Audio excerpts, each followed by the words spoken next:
जावेद चौधरी अपने एक दोस्त का वाक़या सुनाते हुए बहुत रंजीदा हो गए। वो बताते हैं कि मेरा बहुत करीबी दोस्त एक दिन दफ्तर में बैठा था कि गार्ड का फ़ोन आया कि सर किसी कॉलेज की लड़की आई है, कहती है कि मुझे साहब से मिला दो, मुझे काम है।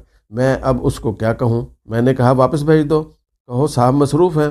कुछ देर बाद मेरी सीसीटीवी कैमरे की स्क्रीन पर नज़र पड़ी तो वो लड़की गार्ड रूम के साथ नीचे फर्श पर बैठी थी। मैंने गार्ड को फ़ोन किया कि ये गई क्यों नहीं। वो बोला सर बहुत शोर कर रही है कि मिलकर ही जाऊंगी, वरना 5 बजे तक यहीं बैठी रहूंगी। मैंने अपनी सेक्रेटरी को कहा कि इसे मेरे कमरे में ले आओ। वो ले आई। कमरे में दाखिल होने के बाद बच्ची ने इजाज़त तलब की तो मैं एहतरामन खड़ा हो गया और उसे बैठने को कहा। उस पर एक नज़र डाली तो सफ़ेद यूनिफॉर्म में थी और यूनिफॉर्म पुराना होने की वजह से मैला था। जूतों पर मट्टी थी और जोगर्स भी शायद आखिरी मराहल में थे। देखने में लगता था कि बच्ची काफ़ी पैदल चल कर आई है। चेहरे की तरफ देखा तो होंठ खुश्क और माथे पर पसीना और दुपट्टे के नीचे मिट्टी लगी थी। बच्ची निहायत खूबसूरत थी। मौसम की तमाज़त से उसके गाल सुर्ख हो चुके थे, या शायद दफ्तर में अजनबी माहौल में घबराहट की वजह से ऐसा था। मैंने उठकर उसे एक गिलास पानी दिया तो उसने शुक्रिया अदा किया और पी लिया। जी बेटा, क्यों फसाद कर रही हैं, क्या बात हुई है, मैंने पूछा। वो बोली सर मुझे पता चला है कि आपकी एनजीओ बच्चों की तालीम के खर्च उठाती है, इसलिए आई हूँ। मैंने कहा हर एनजीओ ये काम नहीं करती, बल्कि मखसूस इदारे ऐसा काम करते हैं। वो बोली मुझे पढ़ना है और मेरे बाबा के पास पैसे नहीं हैं। मुझे हर हाल में अपना बीबीए मुकम्मल करना है और एमबीए भी करना है। मुझे पैसे चाहिए। मुझे उस एनजीओ का पता बता दें जो पढ़ाए और फंड भी दे। उन दिनों एजुकेशन इंडोर्समेंट फंड्स का क्याम हो चुका था और उसका सेक्रेटरी मेरा पुराना दोस्त था, लेकिन मुझे नीचे के स्टाफ के हालात का इल्म था, इसलिए मैं इस बच्ची को वहाँ धक्के खाने नहीं भेजना चाहता था। तो मैंने इस बच्ची से कहा कि तुम चाय पियोगी। उसने इस बात पर सहारे लाया। मैंने चाय मंगवाई और बिस्कुट भी मंगवाए। वो बिस्कुटों पर टूट पड़ी। चाय पीने के दौरान वह कहने लगी सर अगर आप मुझे सेमेस्टर की फ़ीस दे दें तो मैं आपके ऑफिस में बिला मुआवजा काम करने को तैयार हूँ। मैं ये सुनकर मुस्कुराने लगा। वो हलफनामे पर दस्तखत करने के लिए भी तैयार थी। मैंने उससे पूछा बाबा क्या करते हैं। वो बोली आईजी ऑफिस में होते हैं, अभी रिटायरमेंट ली है। कहते हैं मेरे पास जो था खर्च कर लिया, अब बेटियों को पढ़ाने के पैसे नहीं हैं। मैं सोच में पड़ गया कि आईजी ऑफिस का बंदा ऐसा कहे ये कोई दो नंबरी होगी बच्ची की, वरना बाप ऐसा क्यों कहेगा। दूसरा मैंने सोचा कि ये बच्ची जज्बाती है, शुक्र है कि ये मेरे पास आई। अगर किसी और के हत्थे चढ़ती तो शायद वो आमदन का कोई और ज़रिया सिखाता और उसकी आंखों की चमक अब तक ख़त्म हो चुकी होती। मैं बहाना बनाते हुए बोला मैं अपने बॉस से पूछकर आता हूँ कि वो तुम्हारी क्या मदद कर सकते हैं। कुछ देर बाद मैं कमरे में आया और इस बच्ची से कहा कि साहब कह रहे हैं कि वो बीए की फ़ीस मुकम्मल दे देंगे, लेकिन शर्त यह है कि कल आपके अब्बू आएँ और मुझसे मिलें और साथ ही फ्रेश फ़ीस स्लिप भी लाएँ। वो तो खुशी से खड़ी हो गई और कहा ठीक है सर। उसकी मासूमियत मुस्कुराते हुए वाज़े नज़र आ रही थी। मैंने अपनी सेक्रेटरी को आवाज़ दी कि कल जब ये अपने अब्बू के साथ आए तो इसको मुझसे मिलवा देना, इसका कॉन्टैक्ट नंबर ले लो। मेरा ये पैमाना था कि अगर कल अपने बाप के साथ आती है तो ठीक है, वरना जो दिल में आए करती फिरे। दूसरे दिन मैं 11 बजे ऑफिस आया तो मेरी सेक्रेटरी ने बताया कि सर वो बच्ची 10 बजे से अपने वालिद के साथ हमारा इंतज़ार कर रही है।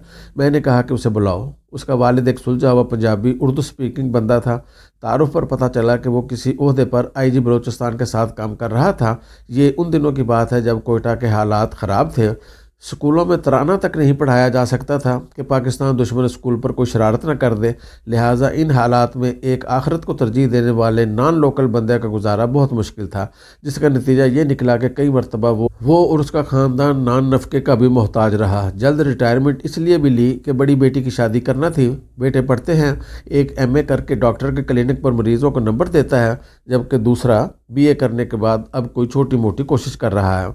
उसने बच्ची की तरफ इशारा करके कहा कि मैं अब इसको मज़ीद नहीं पढ़ा सकता, तो ये ज़िद कर रही है कि ये अपने तौर पर एमबीए करके दिखाएगी। यूनिवर्सिटी के सेमेस्टर्स की फ़ीस भी पूरी नहीं हो रही, लेकिन ये कहती है कि इसी यूनिवर्सिटी से पढ़ूंगी।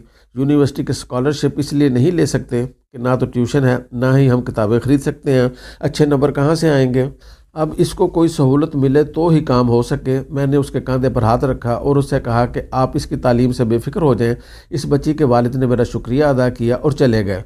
मैंने अपनी सेक्रेटरी के ज़िम्मे लगा दी कि इसकी फ़ीस वगैरह अदा कर देना। इसके बाद दरमियान में एक मरतबा सिर्फ एमबीए فنانس کے داخلہ فیس کے لیے وہ بچی آئی اور پھر 1 سال تک صرف ایک میسج آتا اور ہم اس کی فیس ادا کر دیتے۔ ایک دن وہ بچی پھر آئی، پریشان تھی کہ میں 1.5 سال سے اپنے باقی خرچے ٹیوشن پڑھا کر پورے کر رہی ہوں اور میرے نمبر بھی بہت اچھے آئے ہیں، لیکن پھر وہ رونا شروع ہو گئی۔ میرے سٹاف نے اسے دلاسا دیا تو بولی بابا نے تنگ آ کر لاہور جانے کا فیصلہ کیا ہے، تمام خاندان وہاں شفٹ ہو رہا ہے، وہاں میرا کون ہوگا جو مجھے پڑھائے گا؟ میں نے بابا سے کہا کہ میں نہیں جاؤں گی، یہاں ہاسٹل میں رہوں گی۔ اب نہ میرے اور نہ بابا کے پاس ہاسٹل کے پیسے ہیں، اور وہاں اگر میں چلی بھی جاتی ہوں تو ٹیوشن نہیں پڑھا سکوں گی کیونکہ یونیورسٹی 9 سے 5 ہے اور باہر جاتے اور واپس آتے رات ہو جائے گی۔ آپ میرے ہاسٹل کی فیس بھی دے دیں گے؟ میں نے اسے خوش کرنے کے لیے کہا ایک شرط پر دوں گا، جیسے ہی تیری نوکری لگے گی میری تمام فیس اور ہاسٹل کے پیسے واپس کرو گے۔ وہ بچی مان گئی۔ میں نے اس کے سر پر ہاتھ رکھا اور کہا تو پھر بے فکر ہو کر پڑھو۔ پھر شاید 2 سال بعد اس کی کال آئی، سر آج رات ٹیلی ویژن پر میرا انٹرویو ہے، ضرور دیکھنا۔ میں نے پوچھا اب کیا کر دیا ہے؟ تو وہ ہنسی اور کہا کہ مجھے گولڈ میڈل ملا ہے۔ مجھے خوشی ہوئی، میں نے مبارکباد پیش کی۔ اس کے بعد بولی سر اب میں چلی جاؤں گی لاہور اور تمام عمر آپ کی مشکور رہوں گی۔ میرا بھی دل بھر آیا۔ میں نے کہا بیٹیاں تو انسان پالتا ہی جانے کے لیے ہے، بس جہاں رہو خوش رہو۔ کچھ عرصہ قبل ایک نامعلوم نمبر سے مجھے کال آئی، جب اٹھائی تو وہی بچی تھی۔ بولی سر آپ کو پتہ ہے میری منگنی ہے اور لڑکا نیوی میں ہے اور میری شادی کے بعد ہم کراچی چلے جائیں گے۔ مجھے بہت خوشی ہوئی، دعا دی، فون بند کر دیا۔ یہ بچی کشمیری پنجابی فیملی سے تھی، لیکن قدرت کے کھیل دیکھو، بچی نے اپنا جہیز خود محنت کر کے پرائیویٹ ملازمت کر کے بنایا تھا اور ایک اچھے سلجھے ہوئے محبت کرنے والے شاندار مستقبل رکھنے والے بندے نے اسے اپنی دلہن بنایا۔ دونوں ہنسی خوشی زندگی گزار رہے تھے کہ ابھی چند ماہ ہی گزرے تھے کہ کراچی کے سٹریٹ کرمنلز نے موبائل چھینتے ہوئے مزاحمت پر نوجوان کو گولی مار دی۔ وہ بچی اب بیوہ ہو چکی تھی، شاید اس کی عمر 25 یا 26 سال ہوگی۔ مجھے شدید صدمہ پہنچا۔ خیر میں زندگی کے معاملات میں الجھتا گیا اور اس دوران 15 سال کا عرصہ گزر گیا۔ فروری کی 12 تاریخ کو دوپہر کا کھانا کھا کر لیٹنے لگا تو واٹس ایپ پر گھنٹی بجنے لگی۔ فون برطانیہ کا کوڈ دکھا رہا تھا۔ اتنے میں فون بند ہوا اور میسج آیا، السلام علیکم، میرا نام بطول ہے، کیا آپ مجھے پہچانتے ہیں؟ میں چونک پڑا کیونکہ ان 15 سالوں میں مجھے بس بچی کا نام ہی یاد رہا تھا۔ میں نے اسے پوچھا بطول جو کوئٹہ میں MBA کر رہی تھی؟ اس نے کہا جی سر، میں بطول بول رہی ہوں، آپ کو پتہ ہے مجھے آپ بہت دنوں سے یاد آ رہے ہیں۔ میں نے آپ کے دفتر فون کیا، انہوں نے بتایا کہ آپ کو نوکری چھوڑے ہوئے کافی عرصہ گزر چکا ہے۔ پھر میں نے ان سے آپ کا کانٹیکٹ مانگا تو انہوں نے ڈھونڈ کر دیا۔ سر آپ سے بات کر کے بہت اچھا لگا۔ یہ سب وہ ایک سانس میں بول گئی۔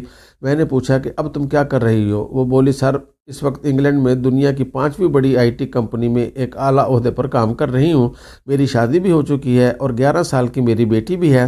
سر آپ کو پتہ ہے جب میں نے پوچھا تھا کہ آپ کو پیسے کیسے واپس کروں گی تو آپ نے مجھے ایک بات کہی تھی، وہ اب بھی بات کرتے ہوئے بہت پرجوش تھی۔ میں نے پوچھا میں نے کیا کہا تھا؟ بولی سر آپ نے کہا تھا جب پیسے آ جائیں تو کسی اور بچے کو MBA کرا دینا۔ میں یہ سن کر سوچ میں پڑ گیا کہ مجھ جیسا عیاش انسان ایسی بات کیسے کر سکتا ہے۔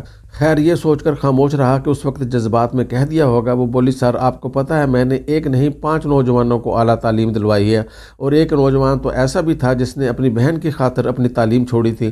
جب مجھے اس نوجوان کے بارے میں معلوم ہوا تو مجھے حیرت ہوئی کیونکہ وہ ایک گولڈ میڈلسٹ اور ہر کلاس میں نمایاں پوزیشن لینے والا تھا۔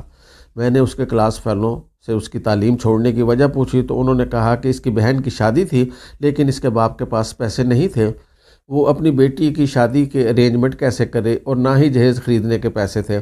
میں نے اس نوجوان کا پتہ پوچھا اور خود اس کے پاس گئی۔ میں نے اس نوجوان سے کہا کہ تم اپنی تعلیم جاری رکھو، تم جیسے نوجوانوں کی ہمارے ملک کو بہت ضرورت ہے۔ وہ کہنے لگا میڈم میں بہت مضبوط ہوں، مگر جب باپ کی پریشانی دیکھی تو اپنے سیمسٹر کی فیس اسے دے دی اور اس کے علاوہ ہوٹل میں کام کرنے لگا۔ میں نے سوچ رکھا تھا کہ بہن کے لیے کچھ رقم اکٹھی کر لوں گا اور اس کے بعد دوبارہ اپنی تعلیم جاری رکھوں گا، لیکن جتنی تنخواہ مجھے اس ہوٹل سے مل رہی ہے اس طرح تو مجھے کئی سال لگ جائیں گے رقم اکٹھی کرنے میں۔ میں نے اس نوجوان سے کہا تم اپنی بہن کے بارے میں فکر مند نہ ہو، تم اپنی تعلیم جاری رکھو، اس ہوٹل میں کام کرنا چھوڑ دو، تمہاری بہن کی شادی کے تمام اخراجات میں اٹھاؤں گی اور اس کے جہیز کا بندوبست بھی میں کروں گی۔ یہ سن کر اس نوجوان کی آنکھوں میں خوشی کے آنسو دیکھے اور اسے میری باتوں کا یقین نہ آیا۔ کہنے لگا میڈم آپ میرے لیے ایک فرشتہ بن گئی ہیں، میں آپ کا یہ احسان زندگی بھر نہیں بھولوں گا۔ میں نے اس سے کہا کہ میں تجھ پر کوئی احسان نہیں کر رہی، جس نے مجھ پر احسان کیا تھا میں اس کا بدلہ چکا رہی ہوں۔ کسی فرشتہ صفت انسان نے آج سے کئی سال پہلے مجھ پر بھی ایسا ہی ایک احسان کیا تھا اور میرا خواب پورا کیا تھا۔ سر کچھ دنوں بعد اس نوجوان کا والد بھی میرے آفس آیا۔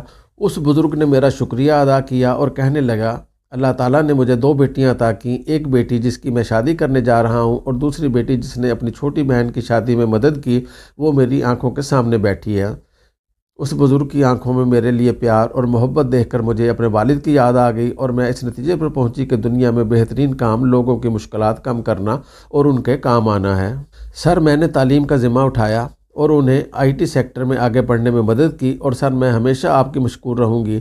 मैं ये सुनकर हैरान हुआ। मैंने उसे दुआ दी कि अल्लाह तुम्हें कामयाब करे। अगर तुम इजाज़त दो तो तुम्हारी कहानी लिख लूँ। वो थोड़ा सा खामोश हो गई और बोली, मुझे 1 माह कबल ब्रेन हैमरेज हुआ है, वरना मैं खुद लिख कर पूरी ज़िंदगी की बातें बताती। अब मुझे इलाज के लिए जाना पड़ता है। लिख और बहुत ज़्यादा बोल नहीं सकती, इसलिए दुआ करें। मैंने कहा, तुम हमेशा से मेरी दुआओं में हो। तुम्हारी कहानी हरगिज़ ना लिखता। जो तुमने गरीब और मुस्तहिक बच्चों के लिए किया वो ना बताया होता।